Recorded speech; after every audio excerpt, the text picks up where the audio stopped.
Hello students, let's start chapter number 8, how do organisms reproduce।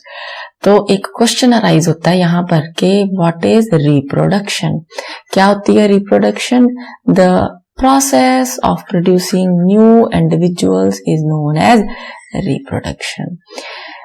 जैसे कि हमने एक चैप्टर पढ़ा लाइफ प्रोसेसेस, उसमें हमने कुछ एक्टिविटीज पढ़ी जैसे कि न्यूट्रिशन, रेस्पिरेशन, ट्रांसपोर्टेशन, एक्सक्रीशन, और हम कहते हैं कि ये जो लाइफ प्रोसेसेस हैं these are must for the survival of the individual, इसलिए ये बहुत जरूरी है। लेकिन अगर हम रिप्रोडक्शन की बात करते हैं तो ये जो रिप्रोडक्शन है ये एक ऐसा प्रोसेस है जो इंडिविजुअल के अपने सर्वाइवल के लिए तो जरूरी है ही नहीं।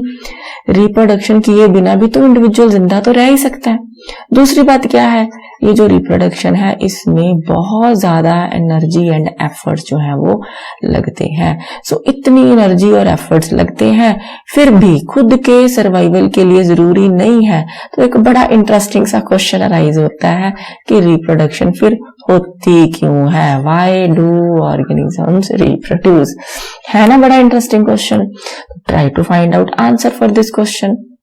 हाँ, इतना जरूर है कि जो रिप्रोडक्शन होती है it ensures continuity of race, यानी कि किसी भी रेस को कंटिन्यू करने में रिप्रोडक्शन जो है वो हेल्प करती है।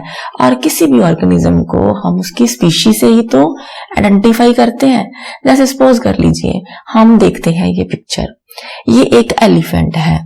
इसको हम कैसे पहचानते हैं? क्योंकि हम इसकी पूरी की पूरी स्पीशी को पहचानते हैं। इसकी स्पीशी के जितने भी एनिमल्स होंगे उन सब का बेसिक बॉडी डिजाइन यही होगा। और रिप्रोडक्शन के कारण क्या हुआ है, एक जनरेशन से अगली जनरेशन में सेम बॉडी डिजाइन जो है वो पास ऑन होता चला गया। तो पूरी की पूरी स्पीशी को हम पहचानते हैं, इसीलिए इस स्पीशी की आइडेंटिफिकेशन हमें मालूम है। और this is only because of the process of reproduction. अगर एक ही इंडिविजुअल होता, दो इंडिविजुअल होते, वो मर जाते, स्पीशी तो खत्म हो जाती। तो स्पीशी कैसे स्टेबल रहती है? रिप्रोडक्शन के कारण ही जो स्पीशी है वो स्टेबल रहती है। इट मीन्स रिप्रोडक्शन जो है वो चाहे खुद के लिए ना भी जरूरी हो, लेकिन एक स्पीशी के सर्वाइवल के लिए रिप्रोडक्शन जो है वो बहुत जरूरी है। पूरी की पूरी जो रेस है उसकी कंटिन्यूटी के लिए बहुत जरूरी है। सो दिस इज अबाउट रिप्रोडक्शन। अब ये जो बॉडी डिजाइन एक जनरेशन से दूसरी जनरेशन में जाते हैं, ये कैसे जाते हैं, थोड़ा इसके बारे में भी देखते हैं। देखिए ये है हमारे पास एक सेल के अंदर न्यूक्लियस है। न्यूक्लियस के अंदर क्या होता है, क्रोमैटिन मटेरियल होता है। ये है क्रोमैटिन मटेरियल।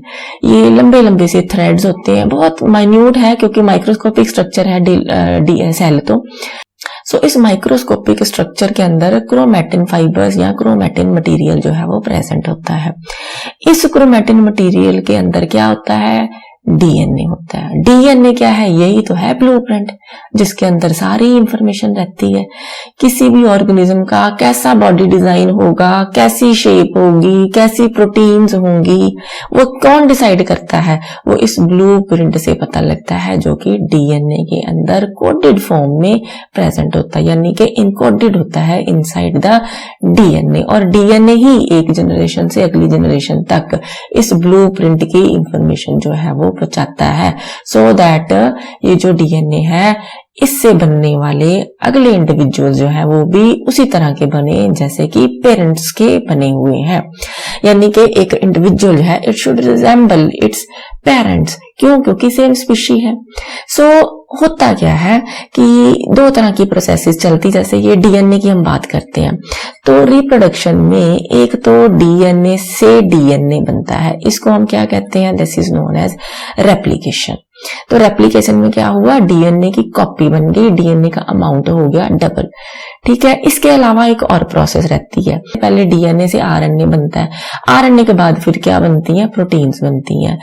तो प्रोटीन्स का बनना इसको हम ट्रांसलेशन भी कह देते हैं। तो जिस तरह की जो प्रोटीन्स होंगी उसी तरह का इंडिविजुअल जो है वो बनेगा। क्यों? क्योंकि जो प्रोटीन्स होती हैं these are building blocks of an organism. किसी भी ऑर्गेनिज्म का जो बिल्डिंग ब्लॉक है that is made up of proteins. So ये जो जिस तरह से डीएनए की इंफॉर्मेशन या ब्लूप्रिंट होगा उसी तरह से ही आगे की जो प्रोटीन्स है वो बनेंगी। जिस तरह की प्रोटीन्स बनेंगी उस तरह का इंडिविजुअल बनेगा, उसी तरह का उसका बॉडी डिजाइन होगा। और इट मींस कि ये जो इंफॉर्मेशन ट्रेवल करती है ब्लूप्रिंट से यानी कि डीएनए से, वो प्रोटीन्स के थ्रू करती है। और रेप्लिकेशन में क्या हो रहा है, डीएनए टू डीएनए। अब ये कैसे रिप्रोडक्शन में हेल्प करेगा, थोड़ा सा इसका भी देखते हैं। जैसे हम एग्जांपल लेते हैं एक अमीबा की। इसके अंदर क्या है, यहाँ पर एक न्यूक्लियस है। न्यूक्लियस के अंदर क्या है, क्रोमैटिन मटेरियल है जो कि डीएनए का बना हुआ है। डीएनए में क्या है, ब्लूप्रिंट है। क्या होनी है first process, DNA to DNA replication होगी, यानी कि डीएनए की 2 कॉपीज बन जाएंगी। अब क्या है, ये जो डीएनए की नई कॉपी बनी है वो दूसरे से सेपरेट होगी। जब ये सेपरेट होगी हम क्या कहेंगे, हम कह देंगे न्यूक्लियर डिवीजन हो रही है, यानी कि न्यूक्लियस की जो डीएनए कंटेंट है वो 2 हिस्सों में डिवाइड हो रहा है। तो डीएनए की दोनों जो कॉपीज है वो अलग अलग होनी शुरू हो गई। लेकिन क्या ये डीएनए की कॉपी जो है वो विदाउट सेलुलर अपैरेटस सर्वाइव कर सकती है? नहीं कर सकती। यानी कि इस डीएनए की कॉपी को सरवाइव करने के लिए सेलुलर अपरेटस भी चाहिए। सो ये जो है सेलुलर अपरेटस साइटोप्लाज्म से लेगी, तो इस तरह से 2 इंडिविजुअल्स जो है वो बन जाएंगे। यही तो है रिप्रोडक्शन, एक इंडिविजुअल से 2 बन गए, क्या है, रिप्रोडक्शन है। ठीक है, इसी तरह से तो कंटिन्यू होती है रेस। लेकिन ये हम बात कर रहे हैं असेक्सुअल रिप्रोडक्शन की। जो असेक्सुअल रिप्रोडक्शन है उसमें क्या होता है, उसमें एक सिंगल पेरेंट इन्वॉल्व होता है। सिंगल पेरेंट इन्वॉल्व है, किसी तरह के कोई जो है जेनेटिक रिकॉम्बिनेशन नहीं बनने होते। सिंपली क्या है, डीएनए टू डीएनए बनना है, कॉपीज नहीं सेपरेट होना है, और डीएनए टू डीएनए बनना, that is known as replication. चाहे ये रेप्लिकेशन जो है बहुत एक्यूरेट होती है, लेकिन फिर भी कहीं ना कहीं इस प्रोसेस में कुछ जो है वो एरर्स तो हो ही सकते हैं। कहीं ना कहीं कोई भी एरर हो जाए तो वो क्या करेगा, वो आगे जाके वेरिएशंस प्रोड्यूस करेगा। ये जो वेरिएशंस होती हैं कई बार किसी इंडिविजुअल के लिए हार्मफुल भी हो सकती हैं, लेकिन यूजफुल भी हो सकती हैं। जैसे कि अगर useful variations one after the other, generation to generation accumulate होती रहे, तो ये पूरी की पूरी स्पीशी के लिए जो है वो बेनिफिशियल हो जाती हैं। सो हम कुछ और डिटेल में बात करते हैं मल्टी सेलुलर ऑर्गेनिजम्स की। जैसे कि ऑर्गेनिज्म जो है वो एक पर्टिकुलर इकोलॉजिकल नीच में रहते हैं। इकोलॉजिकल नीच क्या होती है, functional address of any organism, उसको हम क्या कहते हैं, उसको निश कहते हैं। आपके बुक में जो है टर्म दी भी हुई है, this is known as ecological niche, यानी कि functional address of an organism is known as ecological niche. जैसे हम बात कर रहे हैं, फिश की बात कर रहे हैं। फिश जो है ये कहाँ पे रहती है, ये रहेगी पानी में। अब ये ट्रीज के ऊपर तो आके रह नहीं सकती, इसकी इकोलॉजिकल निश क्या है, पानी। पानी भी कई तरह का, मरीन भी हो सकता है, यानी कि समुद्र का पानी हो सकता है, या फ्रेश वाटर किसी रिवर का, स्ट्रीम का, किसी लेक का, तो वो उसकी एक पर्टिकुलर निश हो जाएगी। इसी तरह से ही हम बात करते हैं कुछ और एनिमल्स की। जैसे ये है, ये क्या है जी, ये एलिफेंट है। ये पानी में रहेगा? नहीं रहेगा, है ना। तो इसकी इकोलॉजिकल निश जो है that is different from that of the fish. Similarly ये एक और एनिमल है, ये कहाँ रहेगा, ये भी पानी में नहीं रहेगा। ये कहाँ रहेगा, ये ट्रीज पे रहेगा। इसकी इकोलॉजिकल निश क्या है, ट्री है। इसकी इकोलॉजिकल निश क्या है, प्लेन्स है, ग्राउंड एरिया है।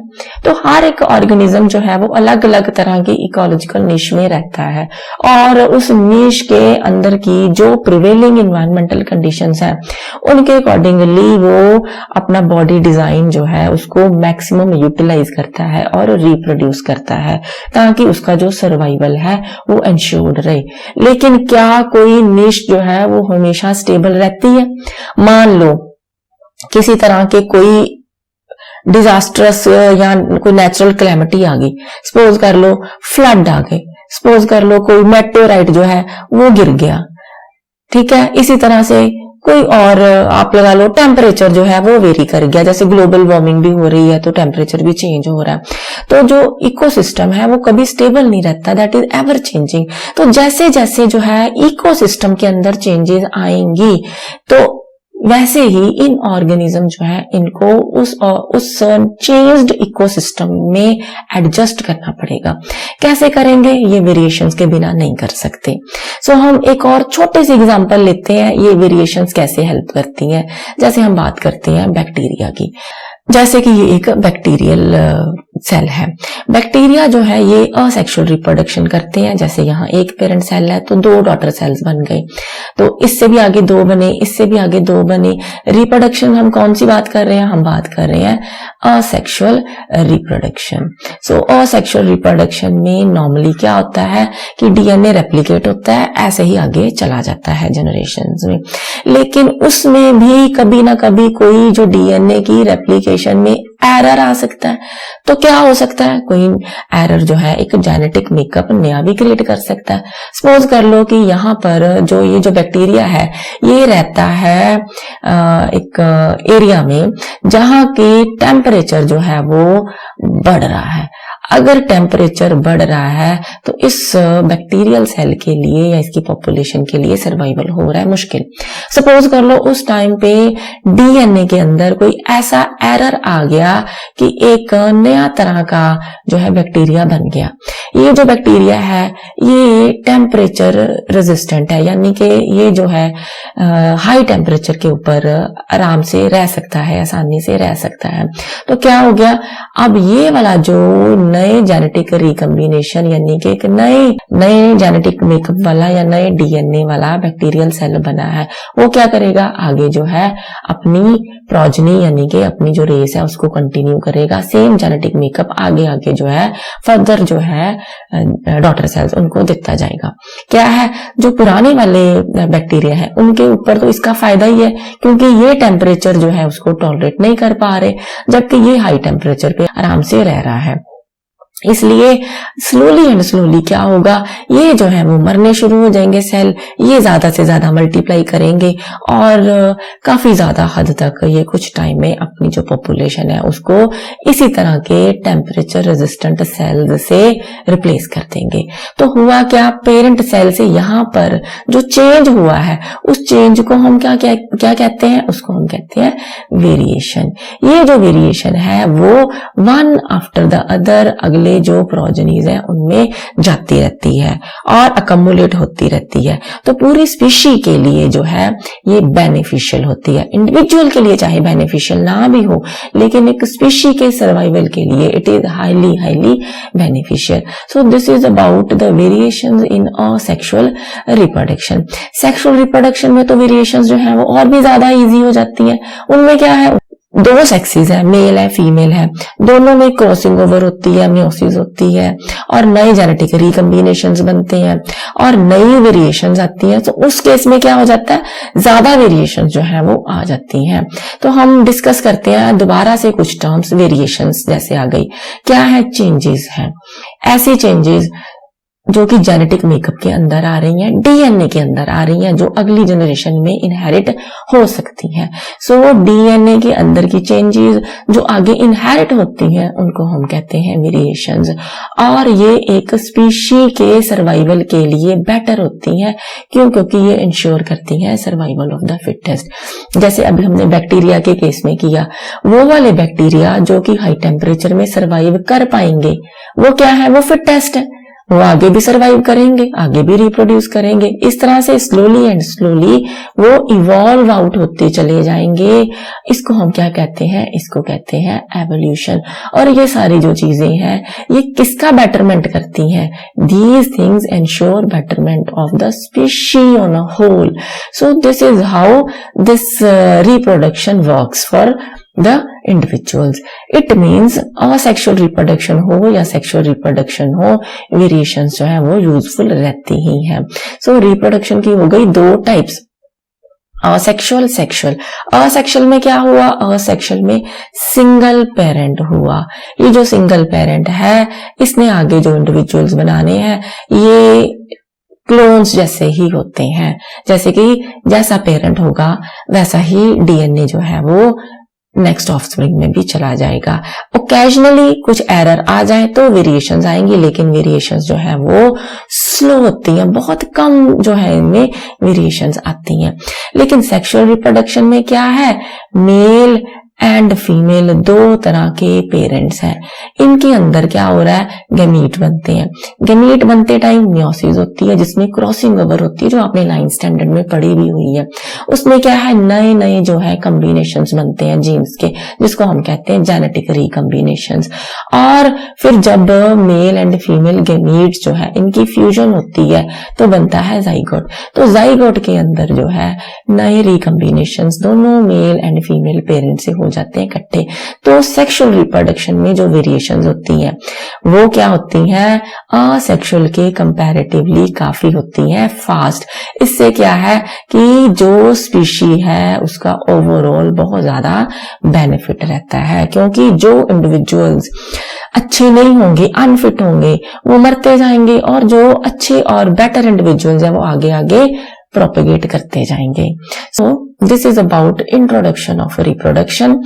इस चैप्टर में आगे हम करने वाले हैं details of asexual reproduction, and then later on हम करेंगे details of sexual reproduction. So next video में मिलते हैं और करते हैं asexual reproduction in different kind of organisms. Thank you so much and have a nice day.